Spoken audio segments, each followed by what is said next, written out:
Bom, eu não pensava que só teriam 3 pessoas, né? Como sempre, a gente começa com um número pequeno. Eu vou logo colocar o nome de vocês que estão aqui, tá certo? Mas já vão abrindo o livro nas páginas 173 e 174, tá bom? A gente vai fazer a correção das nossas, aliás, atividades. 10, Ângelo está presente, deixa eu ver quem mais. Maria Isabel Ferreira,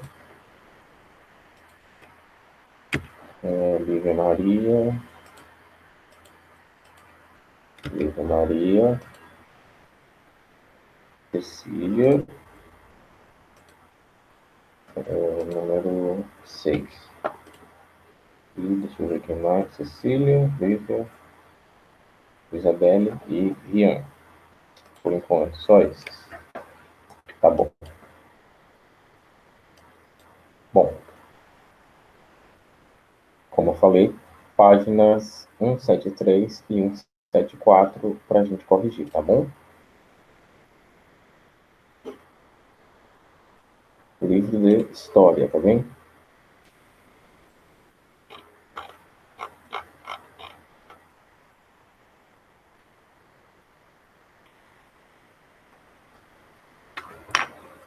Primeira questão, ela diz o seguinte, né?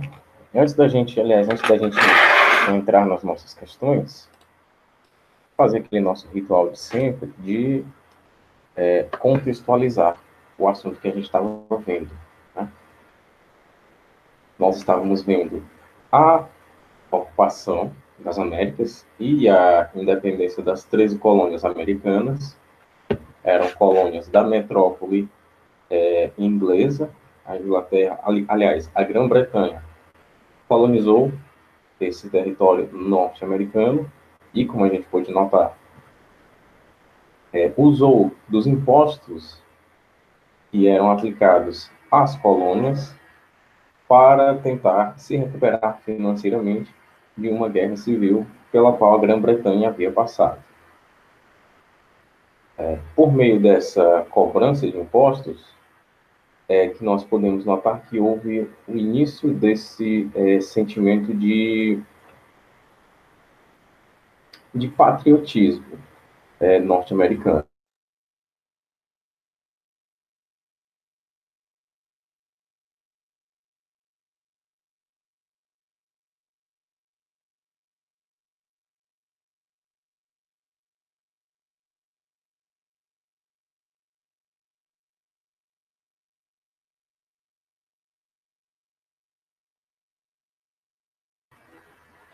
Começou cedinho a expulsão hoje, viu, gente? Bom, estamos falando do patriotismo norte-americano, que nasceu, assim como surgiu aquela certa indignação aqui no Brasil, por conta das cobranças de impostos, que a gente pôde notar que foram os elementos, né? Foi o elemento inicial para que surgisse a Inconfidência Mineira e a Revolução Baiana, né? Deixa que eu coloco, tá? Deixa eu colocar logo quem entrou aqui. Ana Beatriz, presente. Isabel Almeida. Isabel Almeida, número 11, né? Maria Clara, número 16, se não me engano. Número 16. E Milena. Milena, número 20. Pronto. Já coloquei, tá? De quem entrou agora? E nisso nós notamos o patriotismo norte-americano, estadunidense, aliás. Nós notamos também os movimentos de independência norte-americana. E nós notamos também que esse é o assunto da nossa aula de hoje, a expansão territorial dos Estados Unidos. Nós notamos que tiveram algumas maneiras com as quais eles obteram mais terras. Uma dessas maneiras era a compra, propriamente dita, dessas regiões, dessas outras porções de terra, e a conquista das terras por meio dos confrontos, né? Por meio do combate armado, certo? Necessariamente, com esses confrontos, a gente pode notar que quem mais perdeu foram os povos indígenas. Os índios foram dizimados.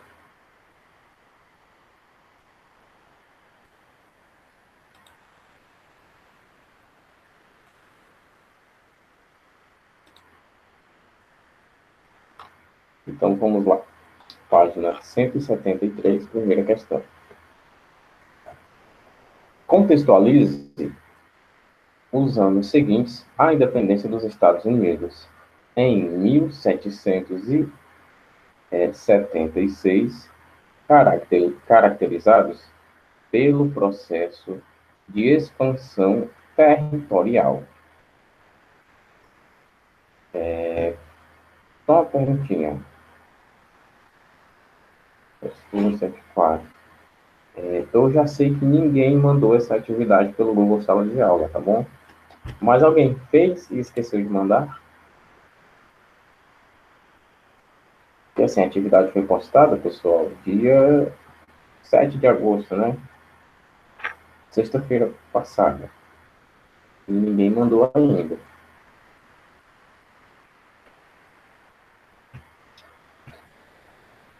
Como eu já falei, isso aqui reflete na dificuldade que vocês vão ter na hora da prova, né? Não é à toa que, deixa eu ver aqui,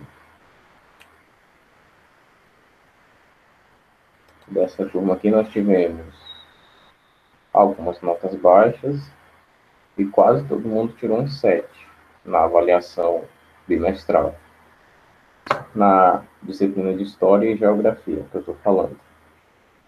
Teve nota baixa e teve 1, 2, 3, 4, 5, 6, 7, 8, 9, 10, 11, 12, 13, 14 notas 7.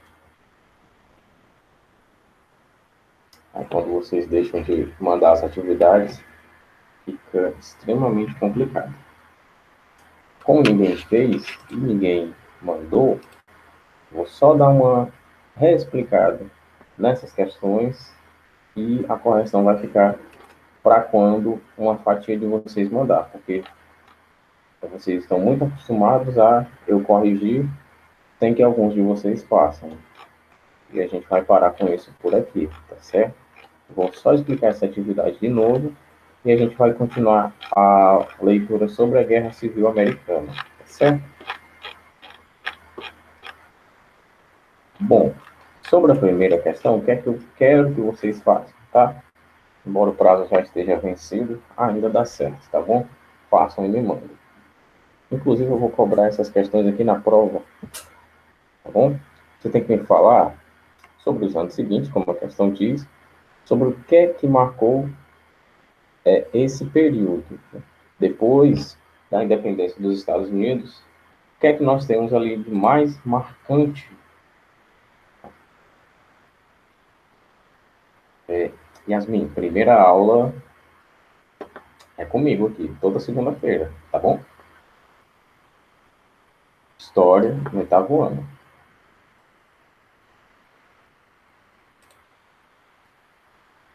Inclusive, deixa eu colocar sua presença aqui.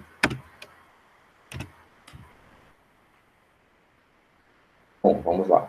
Como eu ia falando, o que você tem que me dizer é quais são as marcações históricas desse período pós-independência dos Estados Unidos. Quais foram os processos que marcaram, né? A princípio, você vai me falar sobre os processos revolucionários, né? Já que as 13 colônias compreendiam pequenos territórios e que, para consolidar sua emancipação, entendia-se que havia necessidade de uma expansão territorial, deslocando-se para o interior do continente, né? Já que as 13 colônias ficavam aqui na costa, ou seja, no território de encontro ao mar, certo? Basicamente, você vai me falar sobre isso. Não esqueça de falar do Destino Manifesto, que era uma certa teoria que você vai me descrever na primeira questão, tá ok? Lembrando que essa questão aqui era da aula passada, tá bom? Essa atividade. Segunda questão. No expansionismo americano, que se deu de forma rápida e consistente, houve várias formas de anexação territorial. Analise-as, ou seja, anexação é a juntada. Juntar o meu território naquele território ali e depois naquele território ali. Tivemos várias formas dessa juntada territorial, dessa anexação, onde a gente pode falar de compra de regiões, de aquisição de regiões por meio de relações diplomáticas e da aquisição de regiões por confrontos e conflitos armados. Basicamente, me dê alguns detalhes sobre essas três, aliás, maneiras de aquisição, tá certo? E a letra D, que é a mais contundente, até tem um certo número de linhas bem mais relevante, no caso 5, né? Nela aqui você vai me dizer sobre o processo de aquisição de terras por conta da expulsão dos indígenas. Eu vou dar uma dica, tá? Basicamente me fale sobre os estados de Louisiana, do Arizona e de Nevada, tá certo? Terceira questão, aliás. Os partidários do Norte e do Sul visualizavam, na expansão territorial, uma grande possibilidade de adquirir terras para a produção de bens de consumo, bem como o mercado consumidor. Para justificar esse movimento, foi criada a teoria de destino manifesto. Defina, me diga o que era essa teoria. Lembrando, essa teoria se baseava numa ideia de que os estadunidenses eram as pessoas, eram o povo que foi escolhido por Deus. Foi escolhido por Deus para quê? É isso que você vai me dizer na terceira questão. Então, a pergunta, Yasmin, você fez essa atividade da página 173 e 174?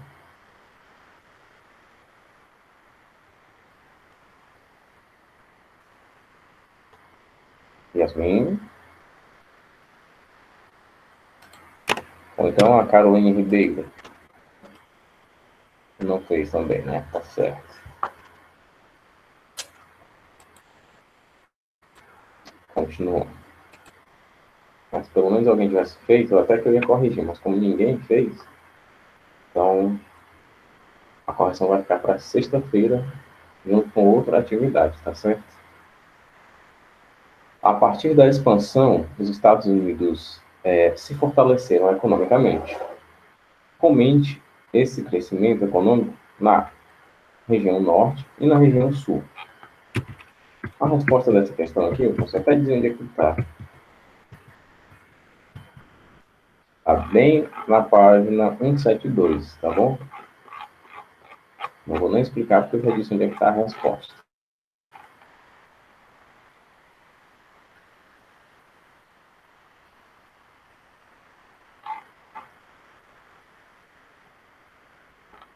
Agora vamos continuar. Como nós já vimos no início da Guerra da Secessão, ou a Guerra Civil Americana, vamos ver os fatores de guerra da página 176, tá ok? Como já mencionado anteriormente, alguns fatores de divergências políticas e econômicas foram determinantes para que acontecesse a Guerra da Secessão. Dentre estes, se destacaram a questão racial. Em primeiro lugar, a região sul, desde a formação das 13 colônias, ainda na fase de ocupação territorial, desenvolveu suas atividades econômicas voltadas para um mercado consumidor externo. Toda a produção agrícola era realizada com a força do trabalho escravo, principalmente dos negros trazidos do continente africano. Os sulistas não aceitavam a libertação dos escravos, defendida, aliás, pelos nortistas. A região norte industrializada defendia que houvesse um mercado consumidor interno. Em outras palavras, o trabalhador deveria ser assalariado para poder consumir os bens produzidos nas indústrias. Número 5, Cauã. Basicamente, é um embate que nós tínhamos no Brasil alguns anos antes da abolição da escravatura, onde uma parte da população era favorável à libertação dos escravos e outros, que em sua grande maioria eram pessoas cuja riqueza dependia da mão de obra escrava, eram contrárias. A gente pode notar que no sul dos Estados Unidos também era assim. Os sulistas, que tinham a sua riqueza baseada no trabalho escravo, eram contrários à libertação destes, sendo que os nortistas, como tinham uma melhor industrialização, eram favoráveis à libertação dos escravos. A questão dos impostos. Estavam claras as diferenças políticas e econômicas existentes entre as regiões Sul e Norte. O Sul defendia o liberalismo econômico e a agroexportação, enquanto o Norte se destacava pelo crescimento industrial e a produção interna. Como as regiões desenvolviam modelos econômicos diferentes, havia grande dificuldade de se aplicar impostos nas produções. O Sul queria baixos impostos para garantir um mercado mais livre e aumentar o número de importações.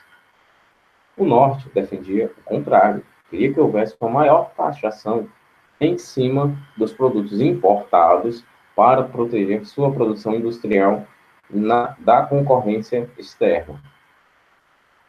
Ou seja, vamos nos atentar aqui o seguinte, né? Antes de mais nada, vamos entender que nessa parte da história temos o estado dos Estados Unidos se dividindo em dois blocos econômicos, Norte e Sul, certo?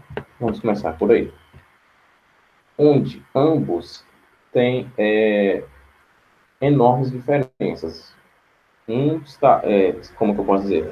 Diferenças bem polarizadas. Um está do lado positivo, outro do lado negativo.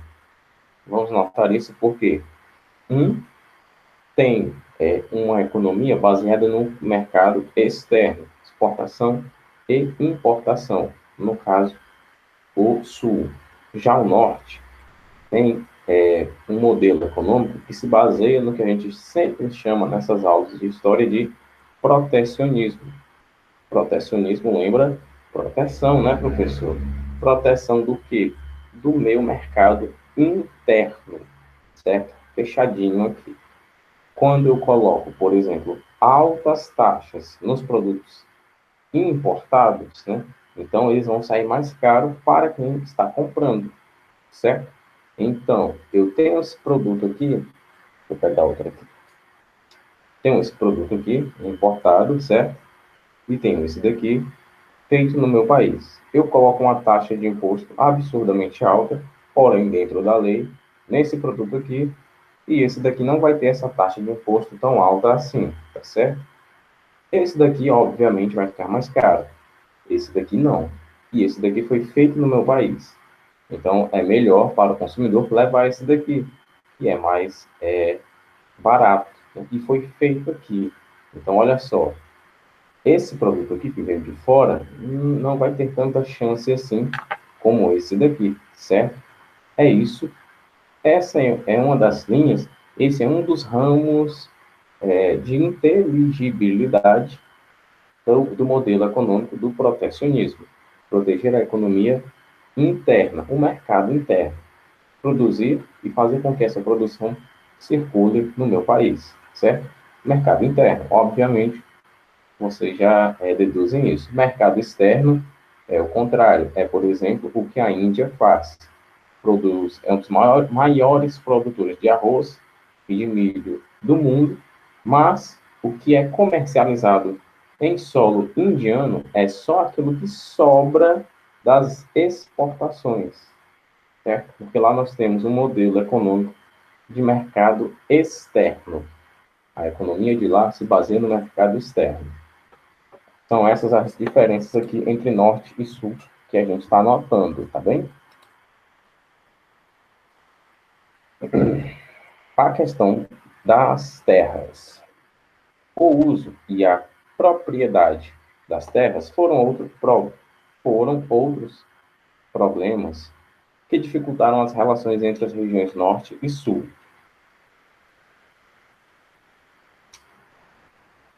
Com o processo da expansão americana, a partir do século XIX, mais terras foram adquiridas. E cada classe social desejava ter mais terras para usar de acordo com as suas necessidades econômicas. Os sulistas queriam as terras produtivas, sendo vendidas a baixo custo, para que pudessem aumentar o número de terras voltadas para a produção de agroexportação, de vendas para fora. De toda forma, só poderia adquirir terras quem pertencesse à aristocracia. Já os nortistas queriam que a venda de terras fosse realizada com valores altos, por temerem a perda de trabalhadores de fábricas, já que estes poderiam comprar terras e virar agricultores. Novamente, nós notamos aqui o protecionismo econômico. Olha só, eu quero que essas terras, eu aqui do norte, quero que essas terras sejam vendidas a preços altos, porque a minha economia ela é industrializada, certo? Tem muitos trabalhadores aqui. Se eles pudessem comprar aquela porção de terra ali, eles vão virar agricultores. Então, eu vou acabar desfalcando a minha indústria. Consequentemente, a mão de obra qualificada vai ter um número reduzido. Do contrário, acontecia no sul. Os sulistas queriam as terras vendidas a preços baixos para que eles comprassem mais e tivessem uma maior área, certo, disponível para a agroexportação, a agricultura do mercado externo, necessariamente. Já sim, Larissa, mas deixa eu colocar aqui, dá certo, dá certo. Processo de Larissa, número 7.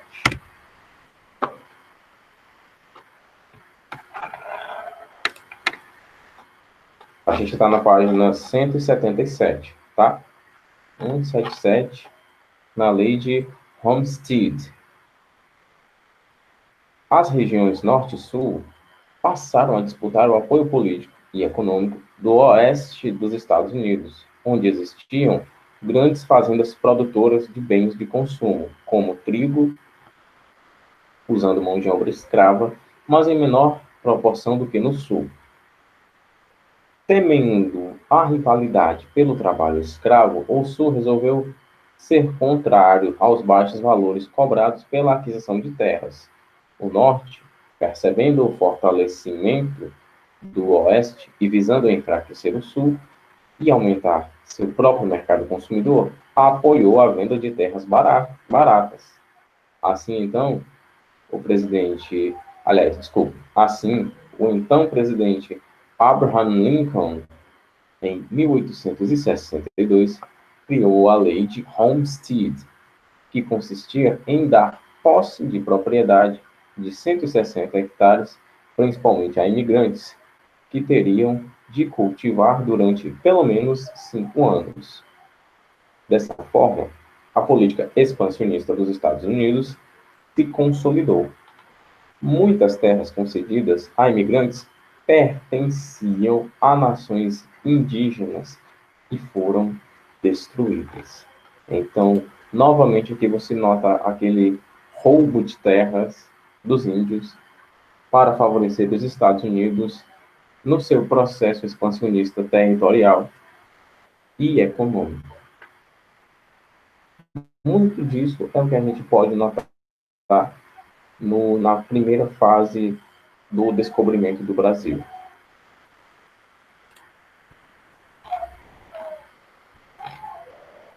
Agora a gente pode pular a página 178, vou deixar essa leitura para vocês fazerem em casa, tá certo? Não necessariamente é algo relacionado às atividades, só curiosidade sobre Abraham Lincoln.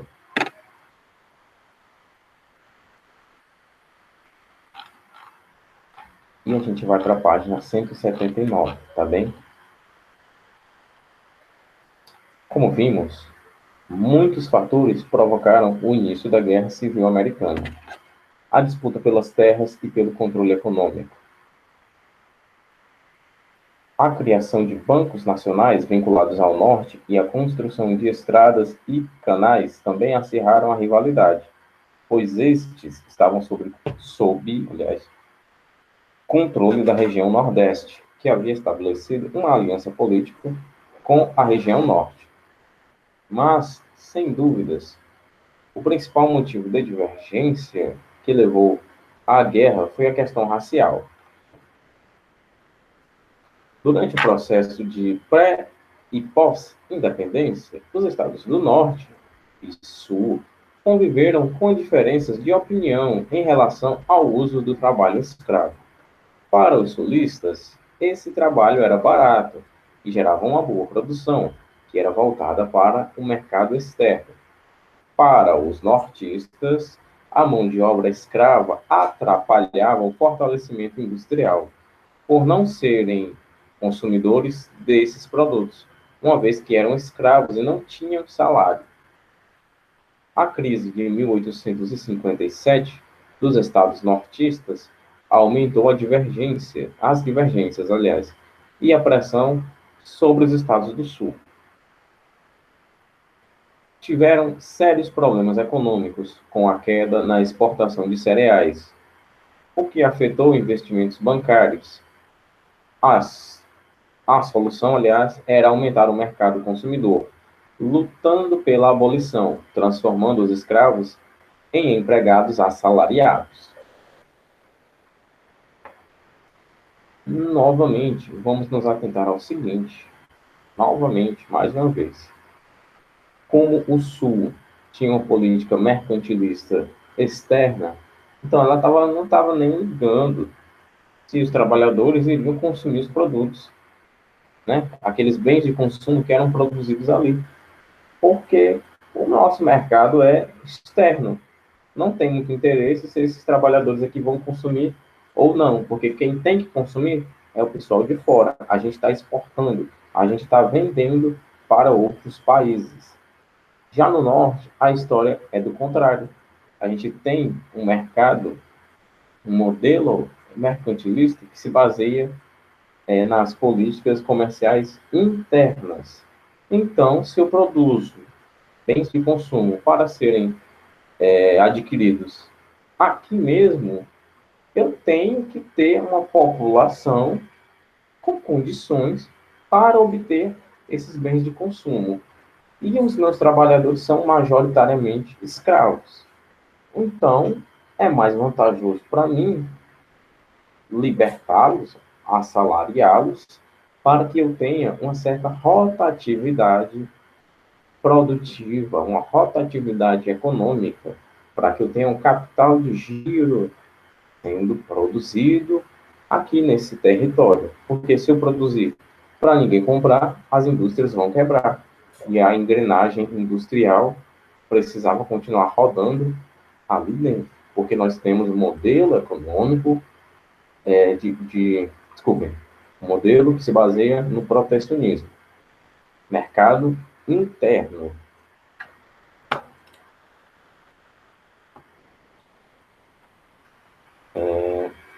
Que tiveram sérios problemas econômicos com a queda na exportação de cereais, o que afetou os investimentos bancários. A solução era aumentar o mercado consumidor, lutando pela abolição, transformando os escravos em empregados assalariados. Em 1860, Abraham Lincoln, um grande defensor da abolição, foi eleito presidente dos Estados Unidos. Essa situação fez com que os Estados do Sul fundassem uma nova nação, os Estados Confederados do Sul. Tudo isso, né? A gente nota, pessoal, que até hoje nos Estados Unidos, a região Sul é a região mais racista que existe naquelas terras, certo?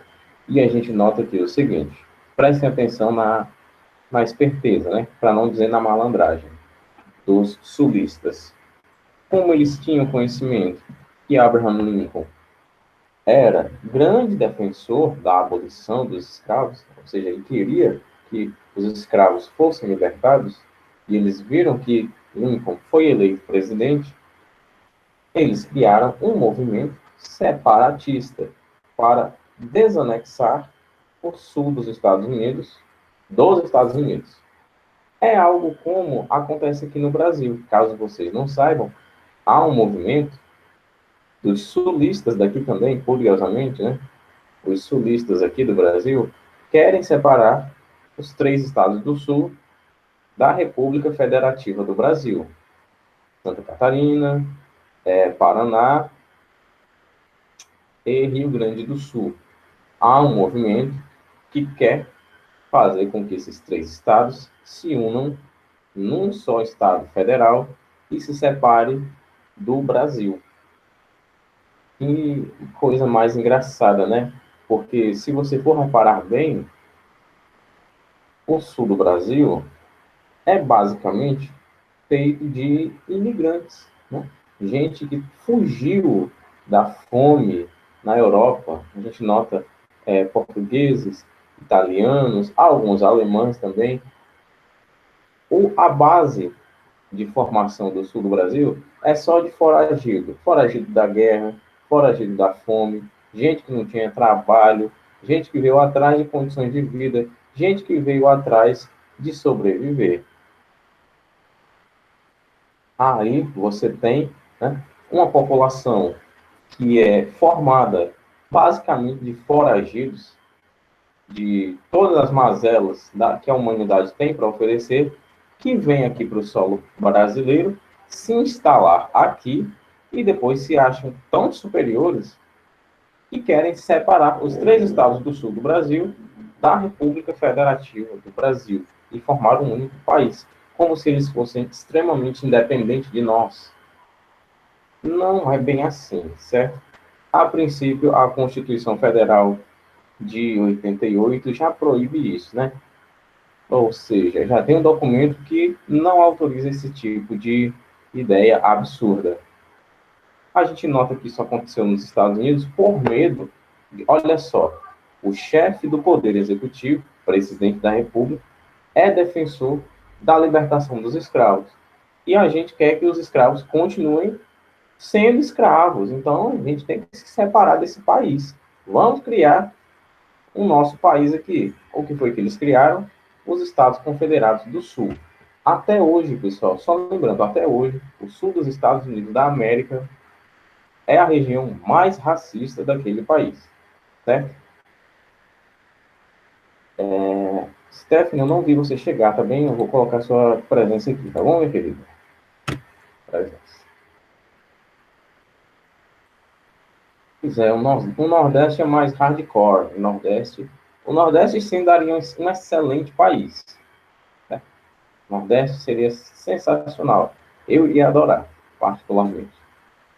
Mas a mesma Constituição que proíbe que isso aconteça em relação ao Sul, proíbe que aconteça em relação ao Brasil, né? Resumindo, o Brasil inteiro é indissolúvel.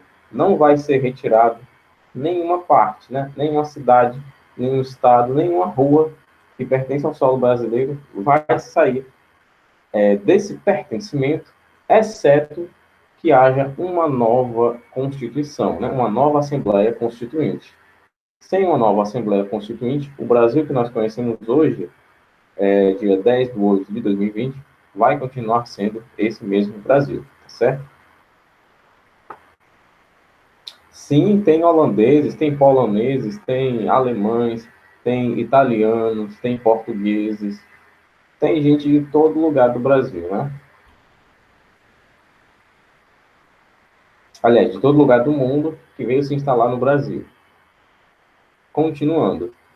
Os estados do norte não aceitaram a formação dos Estados Confederados do Sul, o que acabou resultando na Guerra da Recessão, aliás, na Guerra da Secessão, que você pode chamar de guerra civil, é mais fácil. Esse conflito foi intenso e violento, sendo considerado o que mais matou americanos.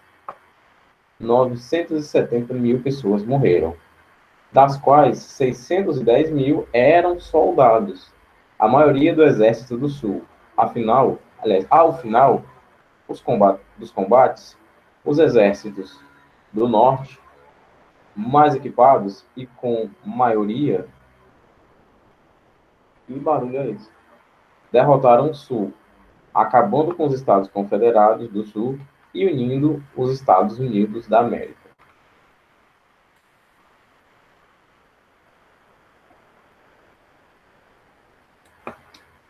Bom, as consequências da Guerra Civil Americana. Os anos que se seguiram ao final, não vai dar para falar muita coisa não, mas não dá para encerrar essa parte. Os anos que se seguiram ao final da Guerra Civil nos Estados Unidos ficaram marcados pela reorganização administrativa e reconstrução estrutural. Embora tivesse sido um curto período de guerra, 4 anos, a intensidade do conflito levou à morte de quase 1 milhão de pessoas, como vimos. Além das perdas humanas, deve-se levar em consideração o alto custo dessa guerra, que aumentou a crise econômica americana.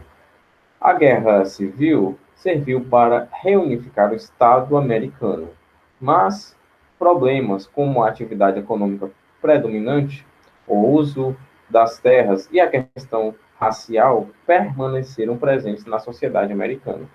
O problema da questão racial permanece até hoje, por sinal, né?